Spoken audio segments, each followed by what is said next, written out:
வரலாற்று ஆவணங்கள் இல்லாத ஒரு கற்பனை கதாபாத்திரம்.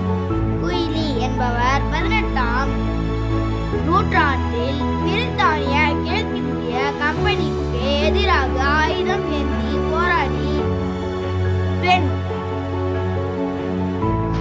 போராளி எனப்படும் ஒரு கற்பனை பாத்திரம் ஆகும். இவர் இருந்ததற்கான சான்றுகள் வரலாற்றில் இல்லை என ஆய்வாளர்கள் கூறுகின்றனர். இவர் குறித்த கதைகள் ஜீவபாரதி எழுதிய வேலுநாச்சியார் என்ற புதினத்தை அடிப்படையாக கொண்டவை.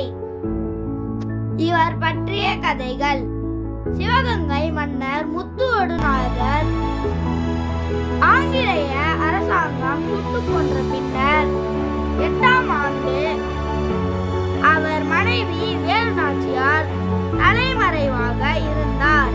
அப்பொழுது ஆங்கிலேயர்களுக்கு உளவு பார்த்த வெற்றிவேல் என்பவரை குயிலி குத்திக் கொன்றார். அதனால் வேலுநாச்சியார் தனது மெய்ய காப்பாளராக குயிலியை நியமித்தார். குயிலி வேலுநாச்சியாரின் போராட்படையில் பெண்கள் படைக்கு தலைமையேற்றார்.